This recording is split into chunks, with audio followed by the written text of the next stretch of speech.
오늘 설교 제목은 너의 이름은 이고요. 키미노 나마에와. 자, 말씀을 시작하기 전에 미생이라고 하는 그 웹툰을 기반으로 한 소재의 드라마가 한때 굉장히 유행을 했었습니다. 특별히 그 드라마는 굉장히 그 주옥 같은 대사, 약간 우리가 이 소리 잡겠다고 이거 다 붙여놨는데 동굴 속에 있는 것 같지 않아요? 네, 좋습니다. 갈게요. 그 드라마가 주옥 같은 대사이자 혹은 현실을 굉장히 잘 반영한 아픈 대사들이 눈길을 끌었는데 그 가운데서도 아직도 목사님에게 있어 저의 마음에 있어서 깊이 새겨져 있는 대사 한 대목이 있어서 가지고 왔습니다. 한번 보도록 하겠습니다.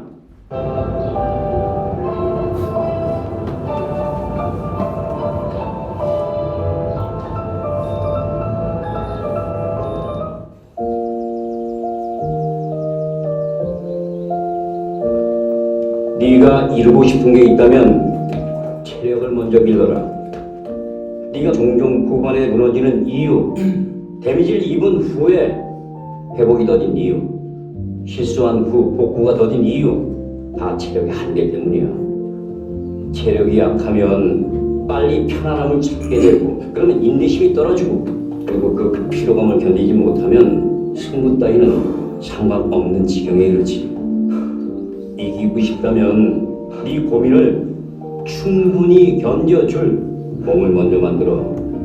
정신력은 체력의 보호 없이는 부고밖에 안 돼. 요런 대사입니다. 이기고 싶다면 충분한 고민을 버텨줄 몸을 먼저 만들어라 라고 하는 대사였습니다. 체력이 약하면 빨리 편안함을 찾기 마련이고 결국 그 피로감을 견디지 못하면 승부 따위는 필요 없는 지경에 이르지. 주인공 장그레라는 이 그레가 바둑기사 프로테스트를 할 때마다 항상 후반부에 역전을 당했거든요. 그런 모습을 보면서 그를 가르쳐줬던 바둑 선생님이 장그레에게 해줬던 이야기입니다. 목사님이 제가 본격적으로 이 목회라고 하는 사역에 몸과 마음을 목양이라는 사역이라는 과정에 투신을 하고 나서 오전과 오후와 저녁이라는 이 하루를 늘 꽉 채워서 살아가기를 지금 한 2년 정도를 보내고 있습니다. 요즘은요, 제가 특별히 요즘 상황에서는 지안이가 자는 얼굴을 보고 나와서 지안이가 자는 얼굴을 보고 보러 들어가는 게 요즘 저의 일상입니다. 하루 일과를 다 마치고 이제 집으로 들어갈 때면은 진짜 그 번호키에 손을 얹을 힘도 없는 때도 있더라고요. 이게 너무 화가 나는 거 있죠. 내가 체력이 이 정도밖에 되지 않았던가 싶으면서. 그래서 복싱을 시작했었는데 또르르.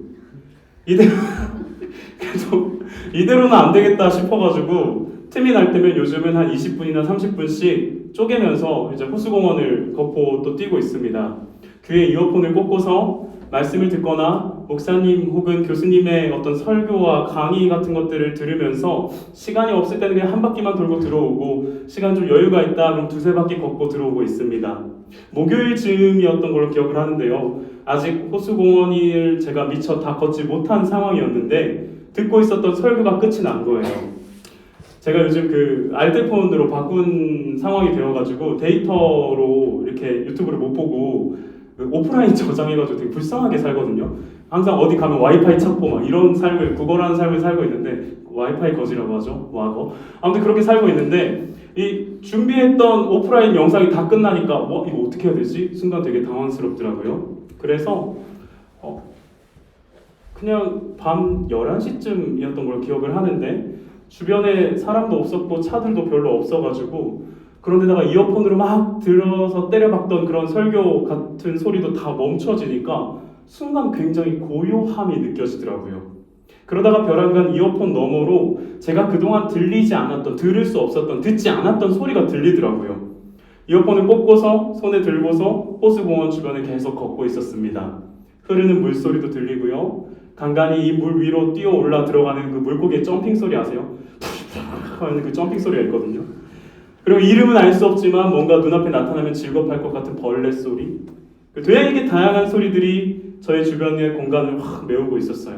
그동안 들리지 않았고 어쩌면 내가 듣고 싶지 않았던, 듣고자 하지 않았던 정말 그 자연의 아름다운 소리, 그런 소리들이 어우러져서 노래가 되어서 제 귀에 들리더라고요.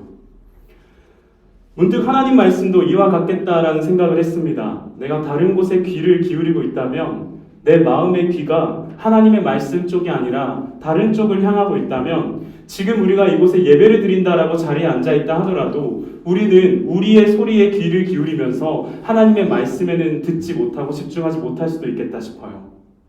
주 안에서 진실된 마음으로 사랑하고픈 아름빛 고등부 친구들과 청년 성기비들, 오늘 예배 가운데 나아올 때, 그리고 하나님 말씀 앞에 우리가 설 때 우리 주위에 수많은 소리가 담겨져 있는 그 마음의 이어폰을 좀 뽑고서 지금 이 자리에서 말씀하고 계시는 하나님의 음성에 귀 기울이게 되기를 간절히 소망합니다. 제가 오늘은 특별히 좀 기도하고 말씀을 나누겠습니다. 하나님, 이 시간 우리 가운데 말씀하여 주옵소서. 우리 친구들, 청년들 한 명 한 명의 마음에 우리가 집중하고 있었던 다른 마음의 소리들을 다 제거하고 그 이어폰을 다 뽑아내고 하나님의 말씀 앞에 서기 원합니다. 단 한 구절이라도 우리에게 들려지게 하시고 그 말씀 붙들고서 하루의 은혜를 구하며 한 주간의 은혜를 구하며 살아가는 저와 고등부 친구들, 청년 성기미들 되게 하여 주옵소서. 감사드리며 예수님의 이름으로 기도합니다. 아멘. 오늘은 디모세 6전서 마지막에 6장이거든요. 6장 말씀 가지고서 너의 이름은 김인호 나와 라는 제목을 가지고 여러분을 향한 목사님의 마음이 담겨있는, 그리고 하나님께서 여러분을 향해 하시고자 하는 말씀을 함께 나누도록 하겠습니다. 왜 그 있잖아요. 이름이 가지고 있는 그 의미와 존재의 가치는 굳이 뭐 딱히 또 특별하게 언급하지 않아도 너무나 중요할 것 같아요. 특히나 우리가 물건을 살 때 어떤 상품의 이름, 브랜드라고 하죠. 브랜드의 가치에 따라서 소비자들의 선택과 그 선택에 따른 긍지감이 달라진다라고도 합니다. 우리가 시험 기간이 되면은 자주 입에 대고 있는 불편한 음료가 하나 있습니다. 몸에는 굉장히 좋지 않지만 몰려오는 잠을 버텨내기 위한 일종의 마약이자 흥분제가 있죠. 고카페인이 다량으로 함유된 에너지 음료들입니다. 샤라라라. 현대인들에게 있어서 이 에너지 음료의 소비량이 폭발적으로 증가하고 있다고 합니다. 이와 관련해서 얼마 전에 굉장히 흥미로운 기사를 한 가지 보게 되었는데요. 이 성분의 함유량에는 현격한 차이가 없음에도 불구하고, 혹은 또 오히려 가격이 더 비쌈에도 불구하고, 브랜드가 갖고 있는 네이밍의 가치에 따라서 소비자들은 그 비싼 것임에도 불구하고 차이가 없음에도 불구하고 그걸 선택하고 있고, 그 선택에 대해 스스로 굉장한 자부심을 갖고 있다라는 사실을 말해주는 기사였습니다. 그 기사에는 대표적으로 3가지의 고카페인 음료를 예로 드는데요. 붉은 황소, 뜨거운 녀석, 괴물의 기운, 이 3가지. 근데 참 재미난 것은 이 3가지의 음료가 성분에는 별다른 차이가 없다고 합니다. 그리고 오히려 가장 가격이 비싸다는 이 붉은 황소를 소비자들이 더 많이 선택하고 이걸 마신다라고 하더라고요. 브랜드 때문이라고, 그 이름 때문이라고. 이 붉은 황소가 가지고 있는 브랜드의 가치, 그 타이틀의 위력이 뜨거운 녀석과 괴물의 기운이 따라잡을 수 없도록 날개를 달아주었다라고 밝히고 있었습니다. 붉은 황소 측에서 커미션을 받은 광고 기사인지 모르겠어요. 아무튼 주 안에서 사랑하고 아끼는 아름빛 고등부 친구들과 또 우리 청년 성기비들, 저와 여러분이 가지고 있는 이름에는 어떠한 의미의, 그리고 어떠한 존재의 가치가 내포되어 있습니까?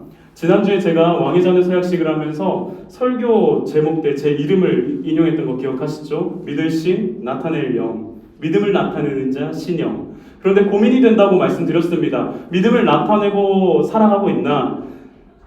나보고 나를 향해서 너 임마 이름대로 살아가고 있냐? 질문하게 됩니다. 여러분의 이름에는 어떠한 의미와 어떠한 존재의 가치가 내포되어 있습니까? 그리고 우리는 그 이름 앞에서 어떻게 살아가고 있습니까?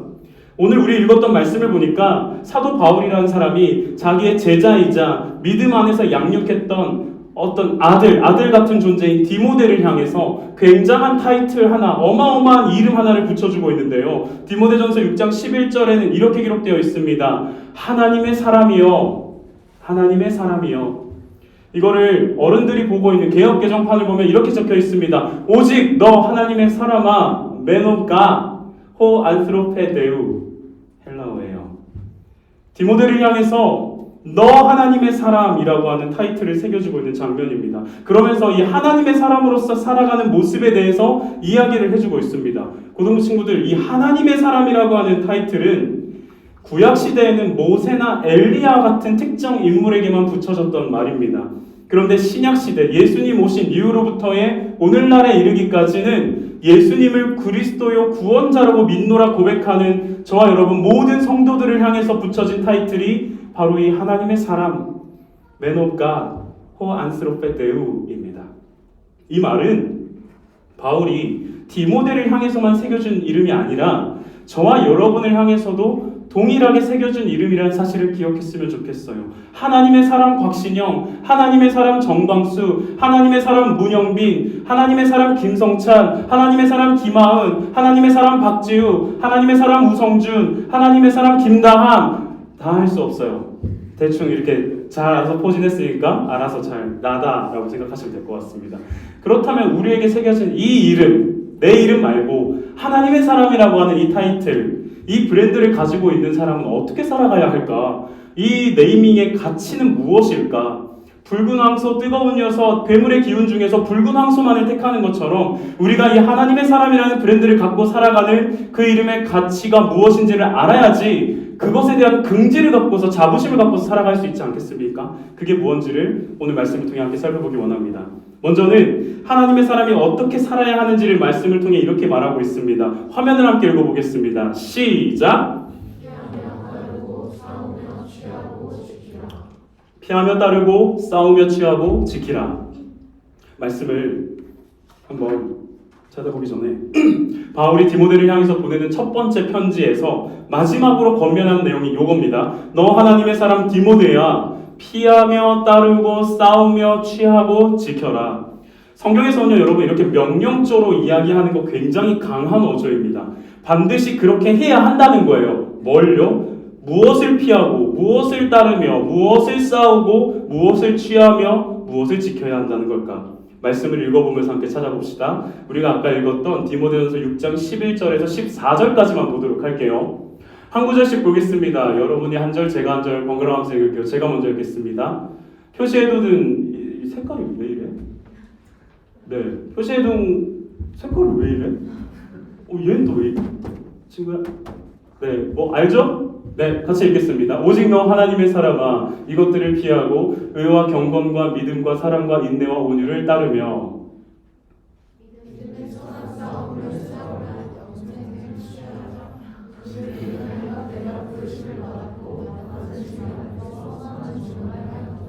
만물을 살게 하신 하나님 앞과 본티오 빌라도를 향하여 선한 증언을 하신 그리스도 예수 앞에서 내가 너를 명하노니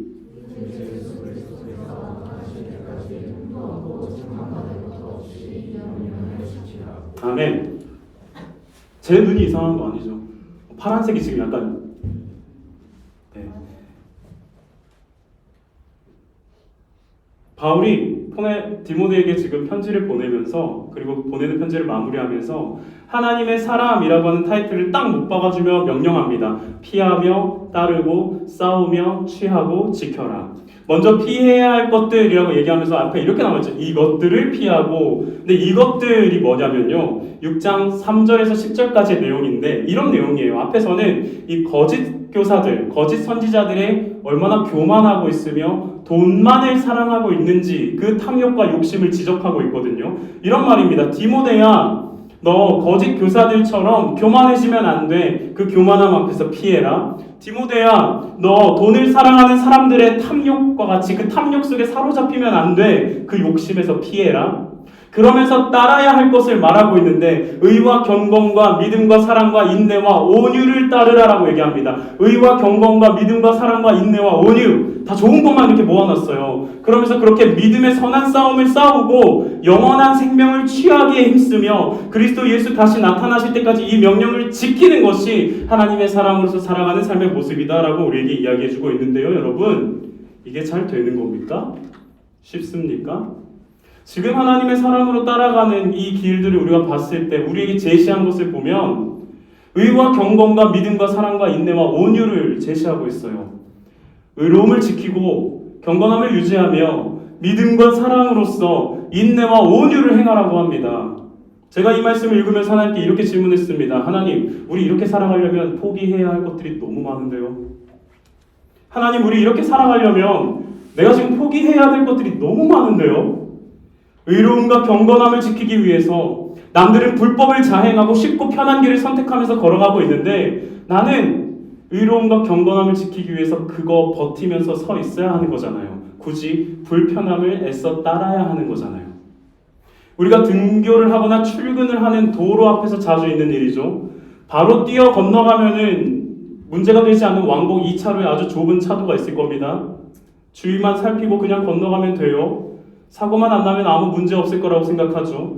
그런데 왜 하필이면 횡단보도는 저기 멀리 있는지 횡단보도로 건너가려면 돌아서 가야만 합니다. 의로움과 경건함을 지키기 위해서는 남들은 법 위에서 혹은 그 법을 무시하고 행동해도 하나님의 사람이라고 하는 타이틀을 가진 우리는 그러한 편한 길, 그냥 쉬운 길을 거부하는 불편함을 늘 가지고 있어야 된다라고 지금 얘기하고 있어요. 믿음과 사랑과 인내와 온유는 어떠합니까? 끝없이 배신을 당하고 상처를 받는 그런 관계들 속에서 나는 이제는 누구에게도 신뢰를 주지 않겠노라 마음을 꽁꽁 닫아버리는 게 오늘날의 현실인데 우리는 그런 고슴도치와 같은 사람들의 가시돋친 말과 행동에 상처투성이가 되겠지만 그럼에도 불구하고 끌어안을 수 있는 사랑, 오래 참으라는 그 사랑, 바보 같은 사랑, 그 아픈 사랑이 하나님의 사람들이 따라야 할 길이라고 지금 얘기하고 있거든요. 저와 여러분이 성격이 없는 게 아니잖아요. 불같은 성질을 낼 수 있음에도 불구하고 혹은 다른 사람을 실력으로 충분히 꺾어 눌려버릴 수 있음에도 불구하고 그 실력과 성질을 나의 자랑함을 겸손함으로 뒤로 미루어 버리는 참고 또 견뎌내는 인내와 온유를 따르는 것이 하나님의 사람이 사는 방법이래요. 그래서 제가 질문했던 겁니다. 우리 이렇게 살아가려면 하나님 포기해야 될 것들이 너무 많은데요. 그런데 이 질문을 안고서 오늘 말씀을 보다가 문득 이 한 구절 앞에서 많은 생각을 하게 되더라고요. 13절 말씀입니다. 우리 한번 읽어봅시다. 시작.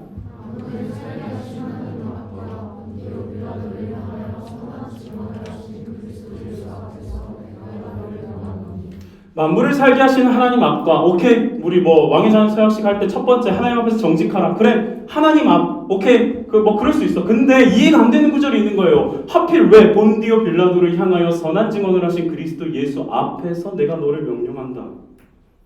왜 바울은 예수님 당시에 로마 총독이었던 본디오 빌라도 폰티우스 필라테와 함께 그 앞에 서 계신 예수님을 그것도 선한 증언을 하신다라는 예수님을 우리에게 디모데에게 대조해서 보여주고 있을까? 여러분 예수님이 공생에 그러니까 30살까지는 숨죽이고 계시다가 30살부터 3년 동안의 시간을 이렇게 사역을 하시는데 그게 공생애라고 하거든요. 그 공생애를 시작하시고 나서 처음으로 제자들과 이스라엘 사람들 앞에 등장했을 때 예수님을 따랐던 수많은 사람들의 마음에는 한 가지 생각밖에 없었어요. 이분이 메시아다. 우리를 로마 제국의 압제로부터 해방시켜줄 구원자가 바로 이 예수다. 예수님이 그들 앞에서 기적을 행하고 번쩍번쩍한 능력들을 막 보여주실 때 예수님을 따르는 수많은 사람들, 심지어 제자들마저도 그렇게 생각을 했습니다. 됐다. 로마는 끝났다. 바람과 파도도 잠잠케 하시고 먹을 것도 끊임없이 만들어내고 와인 메이커, 포도주 막 계속 만들어내 물 가지고 죽은 자도 살려내는 예수. 로마의 시대는 끝났다. 예수의 시대가 시작됐다. 그래서 한때 베드로는 칼을 빼들기도 했었습니다. 예수님, 우리 가시죠. 내가 예수님의 호위 무사가 되겠습니다. 쳐들어가시죠. 그런데 말씀을 보면 우리도 너무나 잘 알고 있듯이 그런 예수님이 옷은 찢겨지고 벗겨지고 온 몸은 채찍으로 살점이 다 뜯겨진 채로 두 손은 묶여있고 발에는 착고가 채워지고 서 있을 기력 하나 없는 채 너무나 무기력하게 로마 권력의 상징인 본디오 빌라도 앞에 서 있습니다.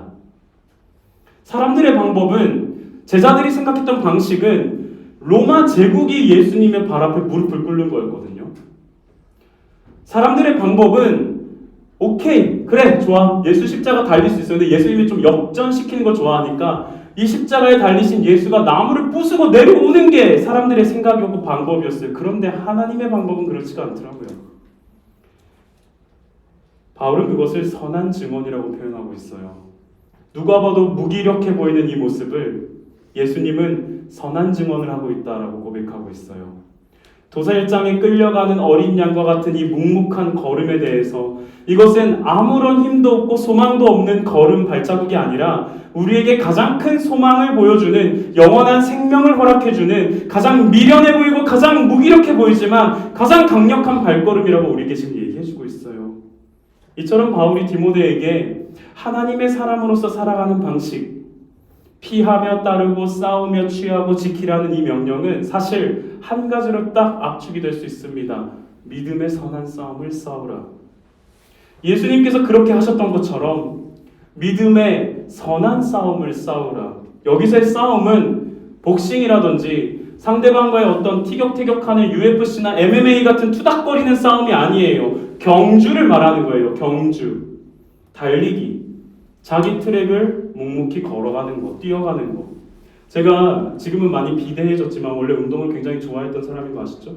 보통은요, 저는 이제 상대가 있는 운동, 이게 막 이기고 꺾고 막 그 내기에서 이겨가지고 막 그 승부욕 쩔게 막 이런 거 되게 좋아하는 사람입니다. 축구나 야구, 농구 이런 거. 막 다 이렇게 상대가 있는 운동들이잖아요. 그런데 좋아하는 운동 중에 유독 상대가 없는 운동이 하나 있는 거 아세요? 뭐냐면 볼링이에요. 뭐 다른 사람이랑 같이 대결하는 거 아니요. 딱 이 볼링이라고 하는 것은 상대와 맞붙어 버리는 게 아니에요. 레인에 공을 딱 들고 올라서면 그냥 내 안에서만의 싸움만 있는 거예요. 이게 중요합니다. 잘 들어보세요. 아무도 내가 선 레인에 공 던지는 걸 방해하지 않습니다. 뭐 우리끼리 장난치면 할 때 이런 거 있죠. 이렇게 딱 나가면 뒤에서 바지 싹 당겨가지고 그런 건 할 수 있고 우리끼리니까. 근데 실제로 경기를 하거나 프로들이 게임을 할 땐 아무도 방해를 하지 않습니다. 내가 막 공을 들고 서 있는데 달려와가지고 옆에서 태클을 한다거나 어깨빵을 하지 않습니다. 내가 공을 던지는 그 레인 위로 수비수들을 세워가지고 공을 막는다든지 방해하지 않습니다. 그런데 레인 위에 서 있는 나의 집중력이 흐트러지고 심리적으로 불안정해지며 뭔가 어깨와 몸에 힘이 잔뜩 들어가는 경우가 있어요. 제가 예전에 김다운 전사님과 그렇게 볼링을 많이 쳤는데 이따금씩 김다운 전사님 소위 우리는 긁히는 날이라고 하거든요. 점수가 잘 나오는 날이 있어요. 보통 안 그러는데 잘 나오는 때가 이따금씩 있어요. 그때 막 그 점수가 신경이 쓰여가지고 혼자 계산하면서 막 비교하게 되고요. 나랑 전혀 상관없는 사람인데 옆에 다른 레인에 있는 사람의 장비를 보니까 저 사람은 막 무슨 막 이상한 거 막 로봇캅 같은 거 차고 있어. 막 그런 거 보면은 괜히 신경 쓰이고요. 또 이런 분들도 있죠. 다른 레인에 있는 사람인데 그분은 이제 공을 굴리는 게 아니라 던지시는 분들이 있어요. 거의 레인의 중앙까지 이제 뻑 하면서 꽝꽝꽝꽝 이제 그런 경우들을 옆에서 듣게 되면 신경이 쓰이죠. 겁나 신경이 쓰여요. 짜증이 나요. 왜 저렇게까지 하나? 볼링은 내가 레인 위에 서서 내 레인을 향하여 내 공만 잘 던지면 돼요. 그런데 주위에 보여지는 숱한 환경들이 이 내 집중력을 흐트러뜨리고 있는 거예요. 그러면 공이 어디로 갑니까? 또 란으로 가지요. 사랑하는 친구들, 믿음의 선한 싸움을 싸우는 것, 그 경주를 하는 것이 이것처럼 보입니다. 나는 내게 허락되어진 육상 트랙만 달려가면 되거든요. 앞에 계신 예수를 보면서. 내 앞에 먼저 뛰어가고 계시는 그리스도 예수의 뒷모습 바라보면서 달려가면 되거든요. 근데요, 내 옆에 있는 사람이 스파이크와 조금 좋은 거 신고 있는 것 같아 보여서 주위에서 막 야, 너 거기로 가는 거 맞아? 이런 소리들 앞에서 자꾸 마음이 막 흔들려요. 그래서 가다가 멈추기도 하고 앞으로만 가야 되는데 갑자기 뒤로 돌기도 하고 막 옆에 레인 침범하기도 그래요. 심각하게는 진짜 뒤로 막 뛰어가는 것도 있어요. 세상의 소리와 가치관은 앞으로도 저와 여러분의 발목을 잡을 겁니다. 이렇게 말하겠죠. 예수님, 로마 제국 무찌르고 전 세계 패권을 장악하셔야 되는 거 아닙니까? 그런 날이 될 때 저를 우편에 세워주십시오. 이 편한 길이 있는데 굳이 왜 그렇게 힘들게 살아가십니까? 여러분, 믿음의 선한 경주를 달리다 보면 손해를 보기도 하고요. 많이 외롭기도 하더라고요. 그래서 목사님이 주저앉아서 이렇게 말했던 거예요. 하나님, 이 정도면 우리를 포기하고 계시는 거 아니에요? 좀 예수 믿으면 평안하게 해주고 좋은 길로 좀 가게 해주지 이게 좁고 힘겹고 괴롭고 외로운 길로 자꾸 인도하십니까? 이 정도면 우리 포기하신 거 아닙니까?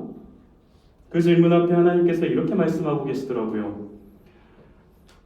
신영아, 내가 너 포기하는 거 아니야. 오히려 더 귀한 것을 얻는 거야. 내 아들 예수를 봐라. 영원한 것을 얻기 위해서 영원하지 않는 것을 중요히 여기지 않는 그 선한 싸움이 내 아들 예수로 하여금 영원한 영광을 얻게 하고 그 예수의 행동이 너를 구원하게 만들지 않았니? 주 안에서 사랑하는 아름빛교회 고등부 친구들과 청년 성김 여러분, 하나님의 사람은 날마다 이 믿음의 선한 싸움을 싸워가는 자리에 있습니다. 믿음의 경주를 하는 트랙 위에 우리는 늘 서 있습니다. 물론 많은 소리들이 우리를 방해합니다. 그 소리의 근원이 내 마음에 있기도 해서 남들과 비교하고 열등감 느끼고 좌절감도 느끼게 합니다. 그 소리의 근원이 주변에 있기도 해서 야, 너 이런 힘 험난한 세상 살아가려면 그런 식으로 살아가면 안 돼. 이렇게 우리를 달려가는 그 믿음의 트랙 위에서 계속 끄집어내려고 합니다.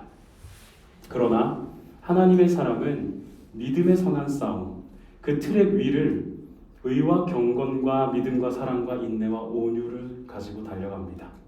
영원한 것을 향하여 영원하지 않는 것에 우리는 목숨 거는 사람 아닙니다.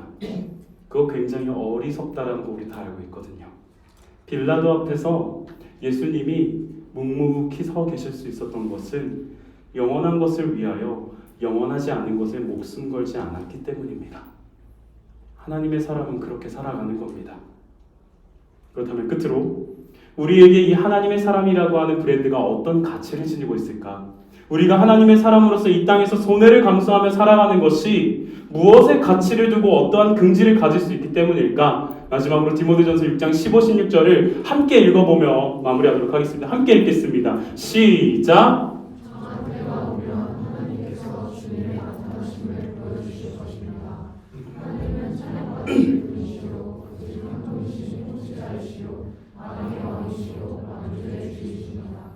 오직 그분만이 죽지 않으시고 사람이 가까이 할 수 없는 빛 속에 계시고 사람으로서는 본 일도 없고 또 볼 수도 없는 분이십니다. 그분에게 존귀와 영원한 주권이 있기를 빕니다. 아멘. 하나님의 사람이라는 저와 여러분의 브랜드에는 어떠한 가치가 있냐면요, 우리 하나님은 이런 분이시다라고 하는 15, 16절에 엄청난 고백이 담겨져 있습니다. 주 안에서 사랑하는 여러분, 우리 하나님은 찬양받으시기 합당한 분이십니다. 우리 하나님은 오직 한 분이신 통치자시며 만왕 중의 왕이고 만주 중의 주이십니다. 우리 하나님은 죽지 않으시고요, 사람이 가까이 할 수 없는 빛 속에 계시면서도 사람으로서는 그 하나님을 본 일도 없고 볼 수도 없는 그런 분이십니다. 근데 그런 하나님이 저와 여러분의 하나님이 되십니다. 그런 하나님이 저와 여러분을 향해서 너는 나의 사람이라고, 하나님의 사람 누구는 나의 브랜드를 가지고 있다라고 그 타이틀을 새겨주시는 것입니다. 말씀을 맺겠습니다. 예전에 제가 한 목사님의 설교를 듣다가 이런 예화를 들은 적이 있었어요. 목사님에게 딸이 있는데 그 딸이 하루는 목사님한테 와서 이렇게 투정을 하는 거예요. 아빠, 내가 목사의 딸로서 모태신앙인으로서 예수 믿는 사람으로서 이 땅을 살아가는데 내가 아빠 제약이 되는 게 너무 많아. 세상은 아무나 편한 길 하고 싶은 대로, 편한 거 하고 싶은 대로 다 하고 살고, 넓고 좋은 길 아무나 가도 된다라고 말하고, 세상에서는 아무나 자기 마음에 드는 거 골라서 하고 살아가는데 나는 예수 믿는다는 거 하나 때문에 왜 이렇게 제약이 많아 아빠? 그때 목사님이 딸에게 이렇게 말했다고 합니다. 너 아무나가 아니잖아. 너 하나님의 사람이잖아. 너 아무나가 아니잖아. 너는 구별된 하나님의 귀한 자녀잖아. 여러분이 아무나라면 아무렇게나 해도 됩니다. 그런데 저와 여러분이 하나님의 사람이라는 타이틀, 지난주의 얘기를 빌려보자면 왕의 자녀라고 하는 그 타이틀을 가지고 있다면 우리는 아무나가 아니잖아요. 하나님의 사람답게 멋있게 살 수 있거든요. 우린 아무나가 아니에요. 하나님의 사람이에요. 옆에 있는 사람에게 이렇게 이야기합시다. 너의 이름은 시작. 너의 이름은 하나님의 사람이다. 너는 아무나가 아니다. 너는 하나님의 사람 누구다. 누군지 이름은 자기 그 옆 사람 이름 붙여서 시작. 거기서 끝내지 말고 내 마음에 손을 얹고 한 번 더 얘기합시다. 나는 아무나가 아니다. 나는 하나님의 사람이다. 나는 하나님의 사람, 자기 이름 걸고 누구누구다. 시작. 하나님의 사람 박신영이다. 갑작스러운 소식을 전해야 될 게 한 가지가 있습니다. 어른들 주보를 보신 분은 알겠지만 교회에 좀 여러 가지 변화가 생겼습니다. 그래서 교육자분이 교회에서 사임을 하게 되고 어떻게 하다 보니까 그러니까 상황상 제가 세컨 목회자, 그러니까 다음 목회자이기 때문에 자연스럽게 이제 목양, 행정, 교부 쪽으로 위치를 조정해야 되는 상황이 됐습니다. 끝까지 담임 목사님과 상의를 하면서 고등부 청년일부 안 넣고 싶습니다.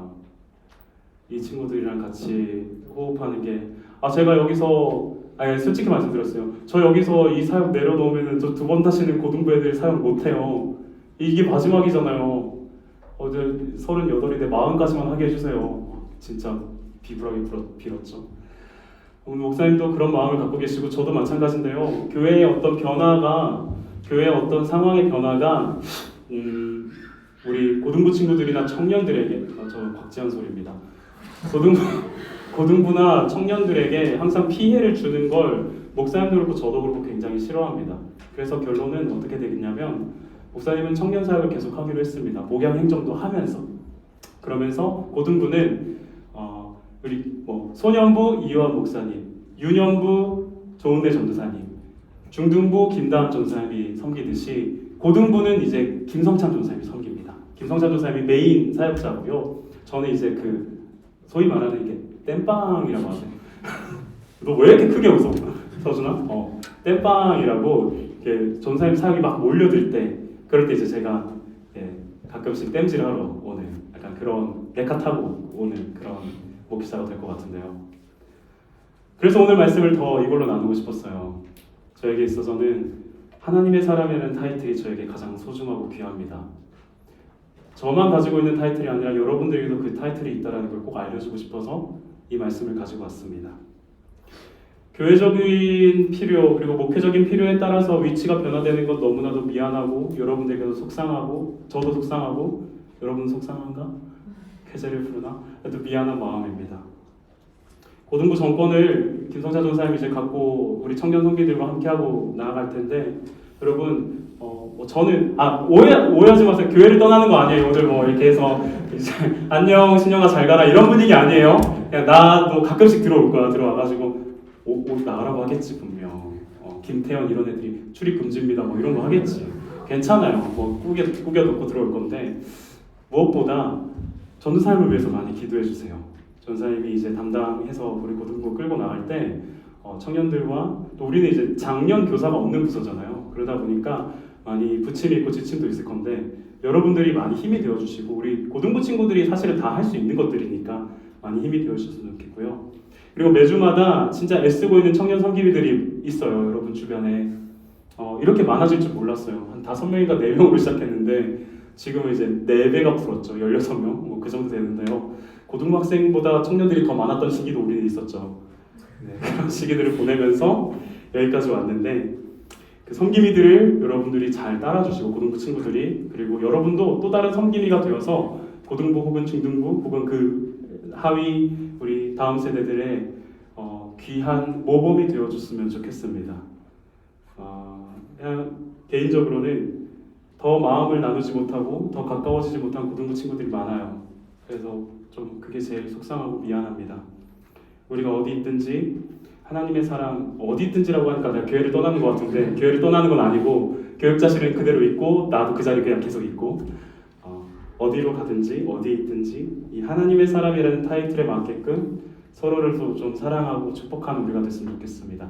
막 김성찬 전사님 하면서 막 달려가는 그런 모습에 내가 서운해하진 않을게. 근데 내 인사를 하면 받아는 줬으면 좋겠어. 거기에는 좀 서운할 수 있을 것 같거든요. 어제 문득 이렇게 말씀 정리하면서 혼자 찾아봤어요. 사진들 찾아보는데 고등부 우리 재밌는 거 많이 했구나. 막 에버랜드도 가고 바닷가 가자 했는데 무슨 똥물 서해 가가지고 막 똥물도 가고 이거 스포츠 몬스터인데 거기 가가지고 놀기도 하고 무서운 건 거기마다 다 박준서가 있다라는 게 사실 굉장히 무서웠는데요. 엔딩 파티 한다고 막 이렇게 진짜 살이 완전 무슨 푸바오고 다시 여기서 갔다 막 그랬죠. 우리 저기 밀접촉촉 한다고 가가지고 웃어달라고 했더니 내가 이렇게 웃었더니 이거 박제해가지고 굉장히 부끄럽게 만들었죠. 막 그랬었죠. 그리고 이거 기억나지 모르겠어요. 예수따라 방방곡곡 하면서 진짜 이때 다들 사실 되게 많이 빡쳤던 거 제가 알고 있어요. 지금을 빌어 되게 사과합니다. 특히나 몇 존지 기억이 안 나는데 김예은조였거든요. 그 산 위까지 올라왔다가 정상에서 내가 내려가가지고 그래서 굉장히 빡쳐 있었거든요. 거의 욕을 여기까지 올라왔다 참더라고. 하여튼 그런 시간들을 보내고 이거 저에게 있어서 가장 인상 깊은 장면이었습니다. 우리의 사역을 표현했던 딱 한 장면. 앞에서 떠들고 있고 옆에서 커피 내리고 있고 이 장면 참 행복했고요. 고등부에서의 어떠한 구체적인 주체적인 저에게 주체적인 활동은 많이 없겠지만 앞으로 청년 일부나 또 이제 고등부가 청년들과 같이 연합해서 하는 여름에 이렇게 국내 선교 생각하고 있거든요. 그런 것들을 같이 할 때 또 얼굴 볼 테니까 그때 가서 모르는 체 하지 말고 난 어디 가는 거 아니니까 지방령이 될 거예요. 이렇게 알아주셨으면 좋겠습니다.